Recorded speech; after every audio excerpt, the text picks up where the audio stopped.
What's up mga inday? For today's video nga ay a-attend tayo ng binyag. So bali magpapabinyag na nga pala ang aking best friend nung college. Ay naapo inunaan na ko. Diyos ko amiyo marima. May lang naman mga inday. Kaputa mas nababakot mo. So nakanyak 1 year. 1 year. At ayun na nga't kinuha na akong ninang. Diyos ko day. Siguro pang sangapulo nga ninang ko day 2 yan. Nagmumukha na tayong mga bakot. Pero dapat magandang bakot pa rin. Siyempre makakasama natin ngayon si Mahal. Ang aking ultimate driver. At itest na nga ang aking outfit. O diba? Pakabugera ng above na ito. O ay, Diyos ko day. At eto na nga, papunta na tayo sa simbahan. Ang kanilang location pala sa simbahan ay sa St. Catherine ng Bamba. Sa mga makakasalanan dyan, huwag kayong mag-alala at ipagdarasal ko na lang kayo. Ay, eto na ang hinihintay ng mga Ilocano. Intayon, makipalani. Sa mga ganitong occasion talaga, day, hindi ka talag magdadalawang isip na umaten. Ay, sus! Nakarelate na naman yung kilala ko dyan. By the way, on the way, si Rosalinda Abangan pala yung best friend ko nung college. Dahil nga nabunga na ang kanilang pagmamahalan ni Kuya Patrick. At dumating na nga ang kanilang pretty boy na si Elijah Machi. Mga inday, nung college pa lang kami, napag-usapan na namin yung ganitong bagay. Na kung sino man ang maunang magkaroon ng anak, kukunin nilang nina. Pero nga lang, kung ako na yung manganak, hindi ko na siya pwedeng kuning nina. Kasi nga, sa aming mga Ilocano, meron kaming pinapaniwalaan na kasabihan na kapag kinuha kang ninang at kung nanganak at kinuha mo siyang ninang, ay masama daw. Ewan, pero kasi talaga ti kasabihan ti babakot nga, matibag pampanti idi. Char! Makalipas nga ng 1 taong pagchichika sa inyo at nakarating na nga kami dito sa St. Catherine. O, diba napakabongga ng bambang?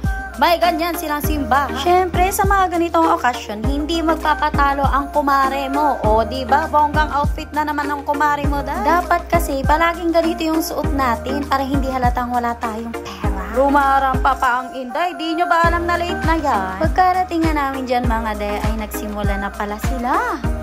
Oh my God! 8 o'clock kasi yung time dapat na nandyan na. Pero Filipino tayo, day. Akala ko kasi abutin pa ng mga 9. Sorry naman! You have clothed yourself in Christ, Elijah Matthew.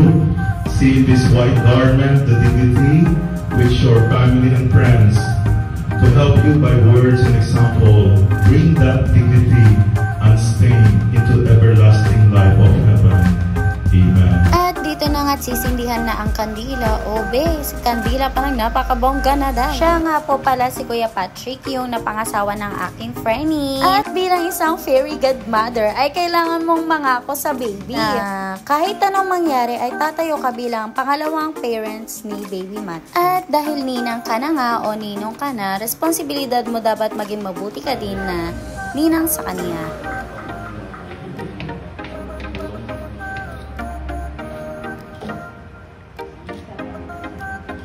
After nasa simbahan ay on the way naman tayo ngayon sa KTV. Ang venue pala nila mga inday ay sa Ellens Inn and Collection KTV Bar. Sa KTV pala mga inday ay may bar at resort na din. Matatagpuan nga pala yung KTV sa Almaguel North, Bambang, Nueva Vizcaya. Along the highway lang pala ang KTV Bar mga day. So ito yung papasok papunta dun sa may resort. Pagpasok mo dyan, ito yung bubungad sa'yo. Maliwalas at maluwang na parkingan. At dahil nandito na tayo, let's go and have some fun! Alright, pleasant morning ladies and gentlemen. Welcome to KTV Collection Bar and welcome to the first birthday and christening of Elijah Matthew. And how about we start this wonderful celebration with your biggest round of applause? Paninig naman po ng isang malakas na palakpakan! Mother Rosalinda and Sir James Patrick Castellio.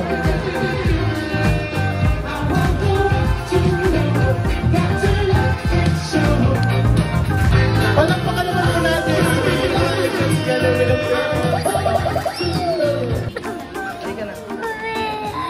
Good morning po sa ating lahat, especially po sa mga bisita. Thank you po sa pagpunta at paglaan ng oras para sa first birthday at christening ni Matthew. Sa mga ninong at ninang po, maraming salamat na kahit busy po kayo, nakapaglaan po kayo.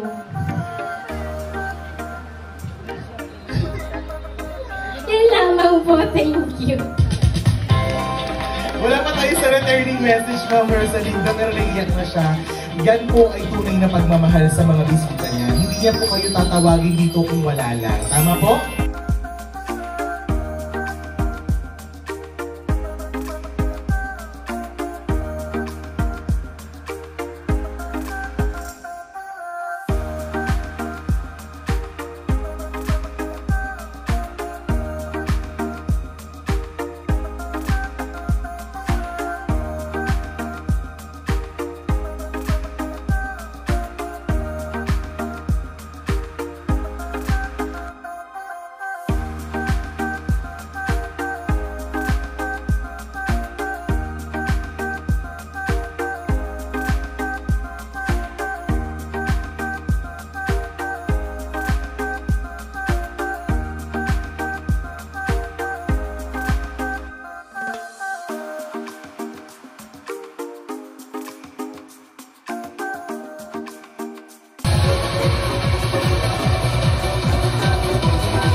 Color. White. Okay, let's check. This is high. White paper.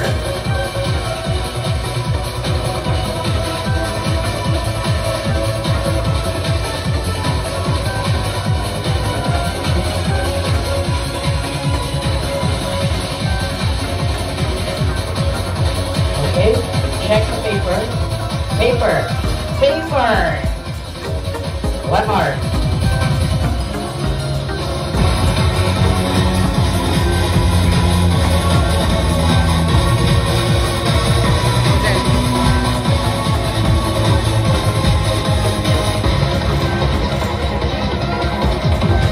Okay, just watch. The paper turns into. The paper turns into. A plastic apple. Thank you. Wow! Magic! Makakala nyo peke. Hindi ito peke, ha? Tignan nyo. Delicious. Ay, napakabongga nga naman ang pamagic ni Kuya. At dahil dyan nagutom na ako, day. After nga ng kaganapang pamagic ni Kuya, ay nag-aya na po silang kumain. Ay, be, napakasarap ng handa nyo. Sa totoo lang. Sayang awan kaming supot ko. After nga ng kainan ay nagbigay pa ng message si Rosa para sa kanyang mga bisila. Let's hear it! Good afternoon, everyone po. Gusto ko lang po magpasalamat sa mga bisita na pumunta at naglaan po ng effort para kay Elijah po. Especially sa mga ninang po na nag-leave, naglaan po ng leave para kay Matthew. Thank you po. At sa mga catering, thank you Ate Verina na napakabait na manager nila. Kung gusto niyo pong chat niyo lang po yung Happy Teams event po. Sa Magician, Kuya Alex, thank you po sa kahit matatanda napasaya mo. Thank you po. At kay Kuya Dave, thank you Kuya sa napakagaling na pag-host kahit na you're not feeling well pumunta ka pa rin. Thank you Kuya. At sa mga ninang na ang lalayo po na pinuntahan para makarating po dito, thank you po. At sa mga taga-barat po, thank you sa pagpunta po, paglaan lang po. Sa mga nagluto, especially po Uncle Larry Ben, thank you Uncle, kinahanos mo.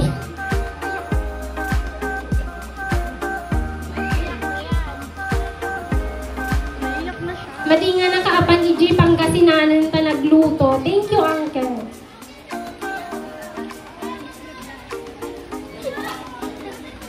At sa mga family po ni Patrick, thank you po. To our both parents, thank you Papa and Mom.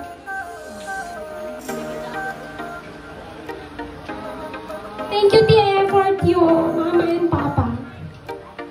Guray lang kayo na puy-puya. Thank you.